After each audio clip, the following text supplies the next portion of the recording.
I'd talk about leadership, but, leadership, as a surgeon, we're all leaders. I would say the minute you start your medical career, you're a leader. Our college leads surgery in Australia and New Zealand. We are the sole provider of surgical training for all surgeons in all specialties in our two nations. RACS has played a critical role in developing and nurturing leadership in many spheres, across medical education, workforce, driving innovation. We set the standard of surgical care in Australia and New Zealand. We accredit all of our facilities and we conduct all the examination. So every surgeon that trains in Australia and New Zealand goes through a single common training program, although we have a devolved training model whereby our various specialties, subspecialties, take care of this technical expertise. But there's more than just the technical, it's more than just the technical expertise. It's also instilling leadership qualities and ethical values, understanding our healthcare systems, and developing leaders who in the future can drive positive changes in healthcare delivery, policy, and outcomes.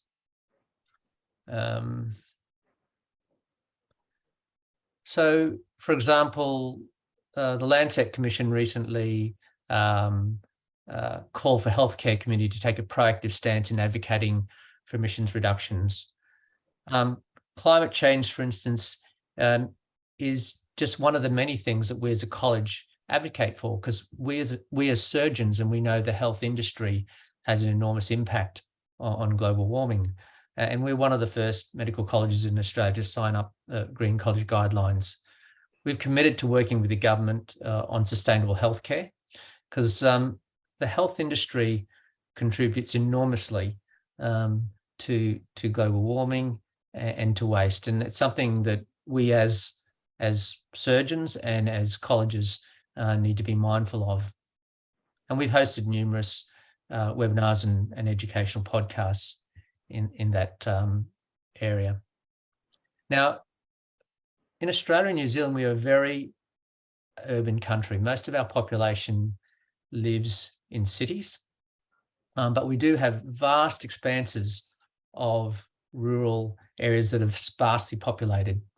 What we know about our community that live in sparsely populated areas, that they have shorter lives, high disease burden, and disparity because of their remoteness. And that is especially so for our Indigenous communities, our Aboriginal and Torres Strait Islander people. We know that people living in those remote areas have 3 times the avoidable death rate of urban residents. 29% of Australians and 26% of New Zealanders live in rural and remote areas. And yet, only 5% of our Australian specialists work in those rural and remote areas. So we have a real problem in our country of distribution of specialist care. So our specialist thyroid surgeons mostly reside in metropolitan areas, which means that many of our community living in rural and remote areas don't have the same access to that type of specialties. For 5 of our 9 surgical specialties, less than 5% of surgeons are based outside cities. A little bit about our history. Our College of Surgeons is has a similar history and length of time as your Indian Association of Surgeons. And in fact, our International Surgical Society is similarly about 100 years old. Prior to World War I, most of our fellows in Australia and New Zealand would obtain their fellowship in the UK. I noticed in Professor Shahar's address, he cited Professor Malcolm Wheeler from Wales, and I myself did my fellowship in endocrine surgery at the University of Wales College of Medicine under some great mentors. So many Australians have obtained their qualification in the UK. But after World War I, there are many surgical advances. This is often the case in times of war, and some of those skills were brought back to Australia. And in the 1920s, after an Australasian Medical Congress, which occurred in my hometown of Brisbane, there was a motion that the college establish a college to maintain surgical standards across Australia and New Zealand. And in the following years, a group of eminent surgeons commenced the Royal Australasian College of Surgeons on the 5th of February 1927. In fact, in 3 or 4 years' time, we'll be having our 100-year foundation. And it started with a very small little office in a corner building in Melbourne. And now, in about the pre-war era, however, a lot of those plans were put aside. And education didn't really return to the college until the 1950s. And prior to World War II, when the college first formed, membership was granted just by the very fact of being a surgeon. But in the mid-30s, it was determined that one would have to obtain fellowship by examination. And really, following World War II, a lot of our specialties started to emerge, such as neurosurgery in 1955, proctology. And now the College of Surgeons consists of 9 subspecialties. And in your area of specialty, endocrine surgery, it is one of a number of subspecialties of general surgery, breast being one, colorectal, upper GI, and HPB. Like a lot of your surgeons, many of us are breast and endocrine surgery. In my practice, I've had about 30% endocrine practice and about 70% breast practice. But nowadays, many of our surgeons are differentiating into endocrine only and breast only. The anaesthetists even were part of our college until 1992, when they separated and formed their own college. Other colleges which have separated from the College of Surgeons have been the ophthalmologists and the obstetricians and gynecologists. But now we have about 7,500 fellows across Australia and New Zealand, and about 1,200 trainees. We're a much smaller country than India, but we have one college, so we're all affiliated with the one college. If you want to train in breast surgery, we have a coordinated post-fellowship training program for about 2 years, and surgeons who've completed their FRACS and obtained their general fellowship will apply for 2 years of subspecialty training in pure breast surgery, where they will be trained across the full range of the specialty, including oncoplastics and reconstruction, etc. And there's a training and regulations and policy handbook. And if you want to look at that training, you can go to the website. I won't go through the detail of that. And similarly, for endocrine surgery, there is a post-fellowship training. Now, up until very recently, most surgeons wanting to do pure endocrine surgery looked for a fellowship at one of our institutions. And I know, for instance, Professor Gaurav Agarwal talked about his time at North Shore in Sydney, and many of us sought out fellowships, as I did. I spent time at Westmead in Sydney and then later on in Wales.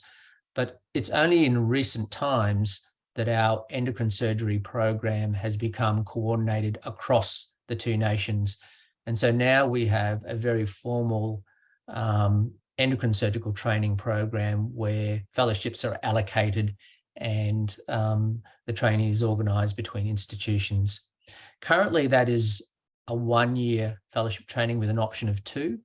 My current endocrine surgical fellow at the moment is planning to then go and do 2 years of breast fellowship with a total of 3 and be a breast and endocrine surgeon. But some fellows choose to do one or the other specialty. So you can see that from the time you obtain your medical degree to traversing your medical degree, doing your pre-vocational training, and then your postgraduate training, and then your professional development, it may be 14 to 19 years before you emerge as a specialist surgeon. Now, I understand I am the Breast Foundation lecturer, so I will mention to my role as president of Breast Surgery International, and your director and head, Professor Agarwal, is the immediate past president. We're an integrated society of the International Society of Surgery, and the aims of our international society are to maintain the highest standards in breast surgery, to support and advance the science and art of surgery through clinical laboratory research, and to provide education and diagnosis in the management of breast cancer, not only in our individual countries, but particularly in developing countries. And we've formed a very close working relationship with surgeons right across the globe. And the next meeting of Breast Surgery International will be in Kuala Lumpur next year. The previous meeting was in Vienna in 2021. And in fact, Breast Surgery International was established in Vienna in 1999, and the first president was the renowned Umberto Veronese. The International Surgical Society, of which we were a member organisation, was established some 100 years ago, and the first chair of that was a very well-known Theodore Cocker. So I would implore you all to consider coming to the International Surgical Society meeting, and many of you will have an endocrine interest, and that will probably be the last meeting in Kuala Lumpur where the International Endocrine Association will be with all the other integrated societies at the meeting in Kuala Lumpur. So please come along to that meeting next year. There are many reasons to be members of society. You heard from Professor Shah that the endocrine surgeons are the friendliest group of surgeons, and I think you would find the breast surgeons no less friendly. The reasons why you would want to join these societies, obviously for the educational benefit, but the collegiality. And for those of you wanting an academic pathway, there is nothing better than to build up your international connections and have those introductions and develop those friendships. So certainly would encourage you to step outside of your country and join with others in these international societies. I've listed here the 10 RACS competencies that we speak about, and you'll see from these 10 competencies that medical expertise makes up only a couple, medical expertise and technical expertise. Most of the competencies that we want to assess in a surgeon relate to other areas that are very important to being a competent surgeon, such as collaboration and teamwork, judgment, decision-making, professionalism and ethics, scholarship and teaching, to name just a few. So when we assess our surgeons, we do so, they're assessed throughout each term and at the end of each term for their competency base. And they have entry and exit exams. But all of these competencies are assessed throughout the training. I like to talk to my young colleagues about professionalism. Professionalism is not a 9-to-5 job. It's not a 5-day-a-week job. You are entering into an esteemed profession, which is really a 24-hour-a-day, 7-day-a-week job.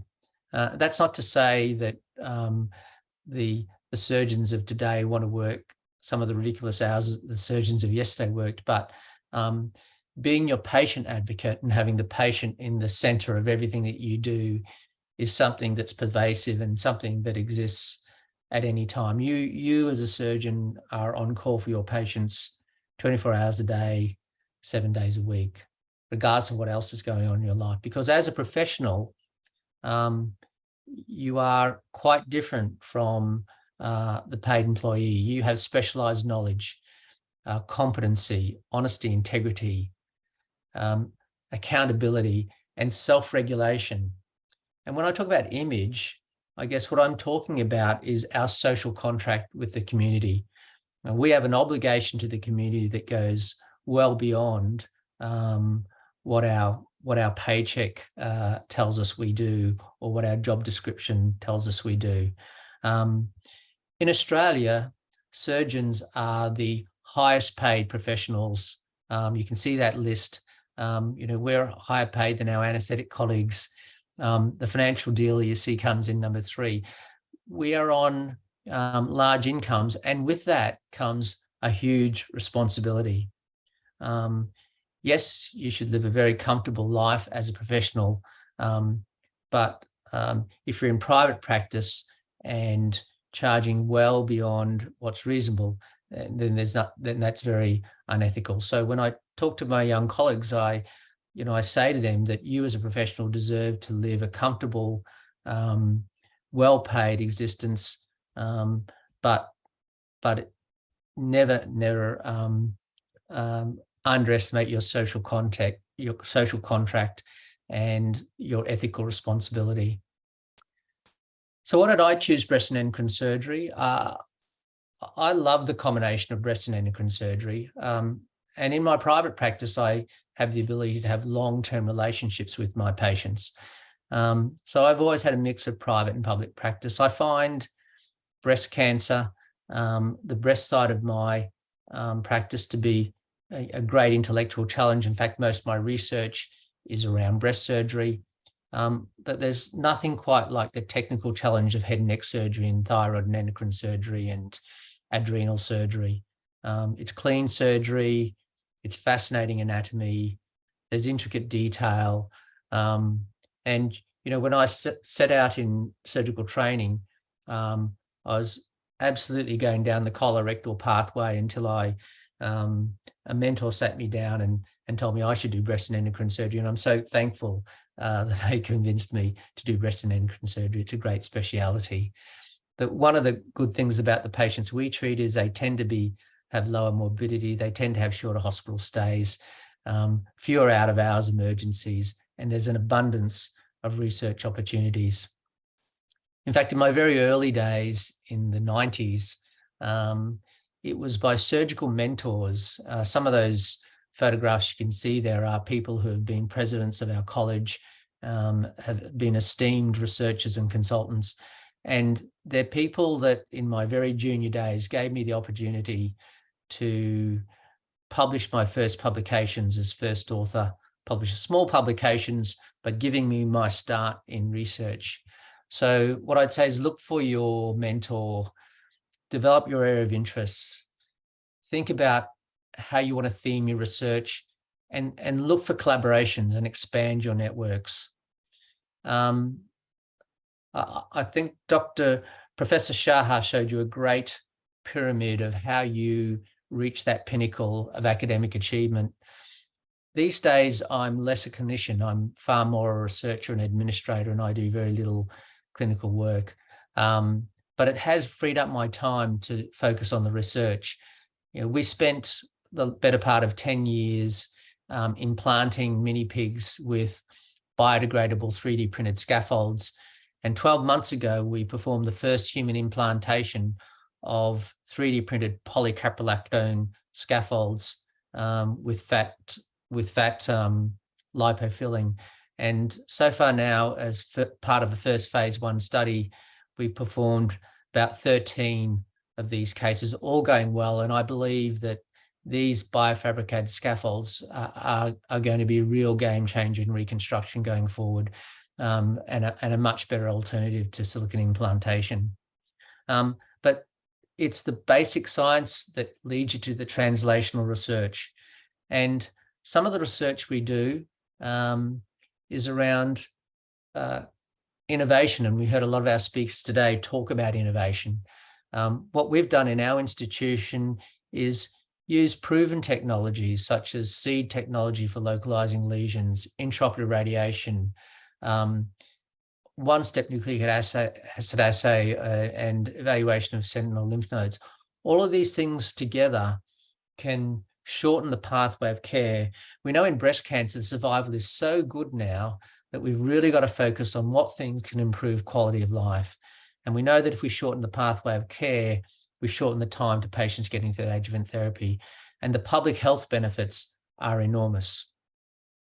I look back at the times that I've spent in research, and there's some of the research we do has a very, very long tail. we did one of the earliest trials, randomized clinical trial, when sentinel node biopsy was just being explored. 20 years ago, our research group formed the SNAC group that randomized sentinel node biopsy in 32 institutions across Australia and New Zealand.